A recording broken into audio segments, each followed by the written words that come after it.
Dijit said he needed those Q&A answers by Friday. Yeah, I got time. Oh. Fuck. Hey guys, I'm Aquaerano. I'm the voice of Simon and James Dijit's Zoophobia Fandub, and today we're bringing you a Q&A video because Dijit ran a little Q&A on his YouTube and Tumblr, and we got some pretty interesting questions that were a lot of fun to answer, so I hope you guys will enjoy. Alright, question number 1 comes from Jess Knight, who said, how many times have you guys messed up when reading a comic? Anyone can answer, I don't really care. Well, if you don't really care, fuck that. Next question. The short answer? A lot. We released a blooper reel not too long ago with some of the highlights of our flubbery. Personally, I just tend to get tripped up on words easily or not take a big enough breath for longer lines. And I normally do 3 takes of every line, including all of Cameron's screams and various noises, and sometimes my throat would just do something really unpredictable and weird. The more extreme you go, the harder it can be to keep control. Well, I mess up all the time. I mean, I'm really dumb, so, I'm gonna mess up a lot. It's okay, though, because, you have as many times as you want to read it. So, what's the problem? How many times do we mess up when reading the comic? Well, I can't speak for everyone, but I am flawless, and I only mess up maybe 3-4 times. Well, James can tell you that I have fucked up a lot. Unwise to allow the young prince out amongst the surface world inhabitants. Let me try that again. You do understand why it is exceedingly unwise to allow the young prince out amongst the surface... Fuck! Great Sword of Victory says this question is for everyone that wants to answer, or if you guys want to answer as a whole, that's fine. What's it like voice acting? It always seemed really cool to me, and I just wanted to thank you guys. But yeah, that's my question, XD. Alright, Great Sword of Victory. What's it like voice acting? It's sitting in front of a mic, annoying your neighbors 24/7. That's basically voice acting. No, well, voice acting is being able to keep a character and to play around with said character, like not just be able to read lines, but understand the character as a whole. It's bugging the people around you with your screaming if you are playing a screaming character, and knowing that I play Jackie, yes. I annoy my neighbors, they hate me. But yeah, that's basically voice acting. And also, voice acting, when you're a voice actor, there's a huge community, as in, there's so many online voice actors, you meet so many cool people, also a few annoying people, but you meet a lot of great people while you're doing this. Well, first of all, Great Sword of Victory, you are welcome. It's an awesome feeling that people like you appreciate the work that we put out. Voice acting is great. Voice acting is the fucking bomb. However, what you should realize is that the word I just used to describe it is work. It's not perfect. There will be times where you are forced into a situation where you have to do something that you really just do not want to do. Like, say for instance, I have a character in an animated short movie that's coming out eventually, and my character is like this suicidal maniac who's really depressed and he drinks and does drugs all the time and attempts suicide on a regular basis. And he's like, he talks like this, like his life is just a fucking mess. And whenever I have to do that character, I have to kind of bum myself out so I can get more into the vibe of doing a character who thinks and feels like that. It's like if I wake up and I'm having the best day of my life, everything's going perfectly, and then I have to come home and get in the booth and be like, alright, well, I guess it's time to fucking blow my brains out. Like, that's difficult. On the opposite end of the spectrum, though, imagine that you have to voice a character like Percy, who's really manic all the time, and you wake up and your alarm didn't go off and you're like an hour late for school or work or whatever, and you roll out of bed and you crack your head off your nightstand and you just start bleeding everywhere, but you don't really care, so you get up and you walk down your stairs and you trip and fall and you keep bleeding everywhere, but you still don't care, so you go and you're really hungry, so you go and try to make yourself some eggs, but you realize that you're out of eggs. So you just say fuck it, and you get ready for work, and you're out of hot water, so you take a cold shower, and then you put on some clothes, and you drive to work, and while you're driving to work, you total your car, and you kind of at that point just wish that you had died in the car accident, but you didn't.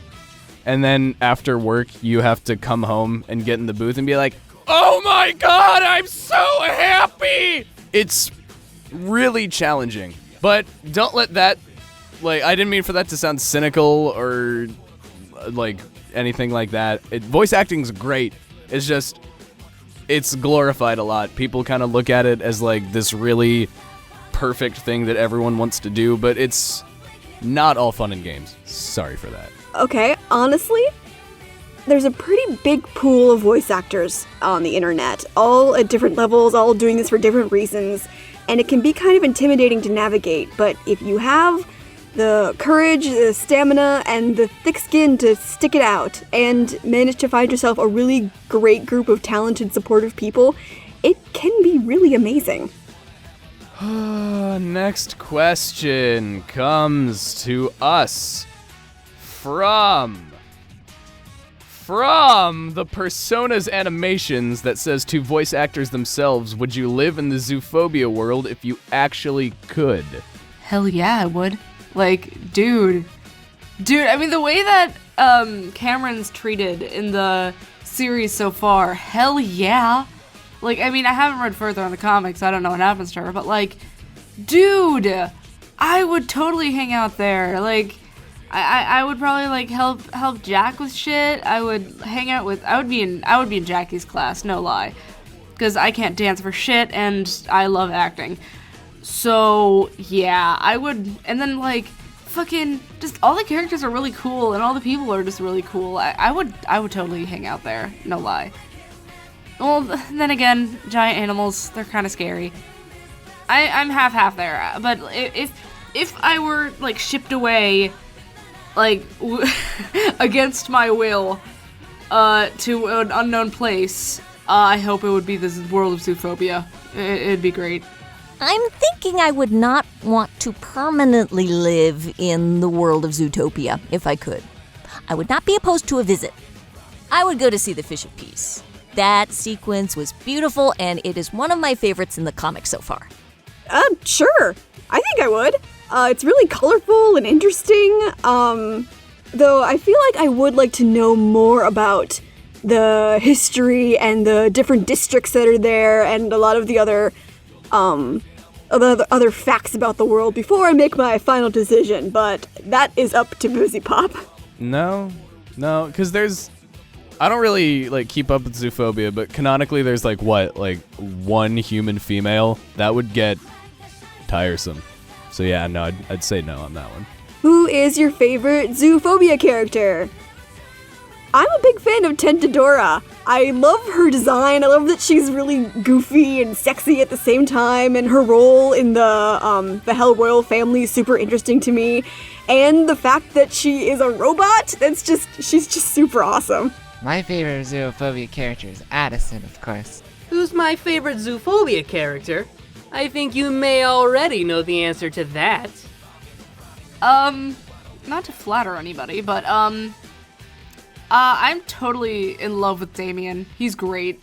Like, he's a very fun character, very devious, but I really, really enjoy it. And then I'm gonna be totally biased and say Jackie, because she needs more screen time, and I want more lines.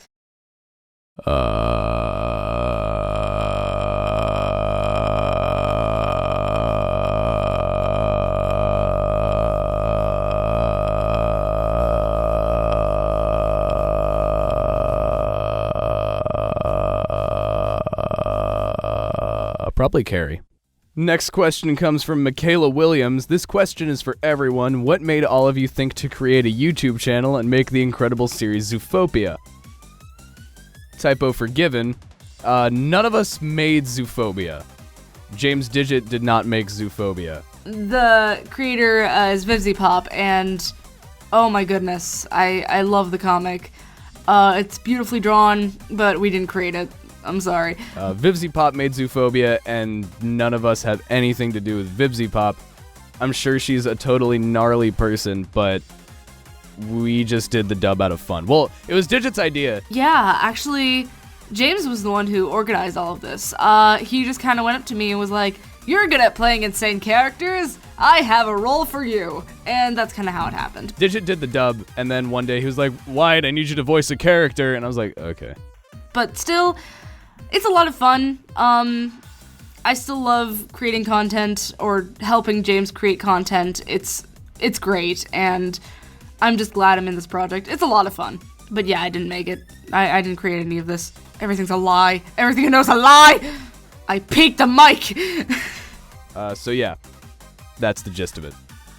A logical Switchy asks, who acts the most like the character he or she voices? Okay, first of all, fuck you, James. Okay, no. I guess it's me. Yeah, I'll admit it. I'm Hilda. No, never mind. I'm Jackie. I'm a lot like Jackie. I'm very over the top and loud, and I love singing, and I love being a bird, I guess. I am a bird in real life. I'm in my cage right now. Okay, no, I'm not. I don't even know what I'm talking about. James, this is your fault. Everything's your fault. Why am I doing this? Okay, and also hashtag James is confirmed Satan. Well, Dijit voices like half the cast, so Dijit probably sounds a lot like one of those characters. Otherwise, Hibiki acts a lot like Addison, I think. Yeah, let's go with either Dijit or Hibiki for aforementioned reasons. I would have to say that Rhuze in the role of Cameron probably acts most like the character she voices. In all the good ways. I'm totally not saying that Rhuze is a basket case half of the time, because she's not. I've worked with her on many projects. She's a very together woman. Maybe screams once or twice every once in a while. But she's very devoted to the role she plays and the project she takes on, much like Cam, even when she winds up tripping into something without an escape clause, which to my knowledge has not happened with Rhuze, but very much like Cameron, she really dedicates herself to seeing something through to the end and giving things her all. And I'm a major fan of hers. So go Rhuze! Next question comes from Lucas Jimenez. Hope I'm saying that one right. Sorry if I messed it up. To any, and if possible to all of you, if you were to summon a creature or character of any story, that being a book, game, TV series, movie, etc., who or what would it be, and what will you do with him/her/it? By the way, loving all your voices. Have fun. Well, thank you, Lucas. I appreciate that. Okay, that's gonna be pretty hard. This is probably gonna be the most obvious answer for James. I mean, if you were to ask James what I would answer, he'd probably know. I would get Hanji from Attack on Titan. Just to talk to her and just be excited with her. It would be great. We'd have a great time and just talk. That, or maybe like, what? Oh, Mettaton from Undertale. I would love to hang out with Mettaton. Just dance and pose and shit like that. Oh my god, that'd be great. Oh god. As for who I would summon, oh god, could you imagine bringing Revolver Ocelot into the real world? And he just starts spinning his revolvers around, and he teaches you all kinds of gun tricks, and then he just... and then he tells you that you're pretty good.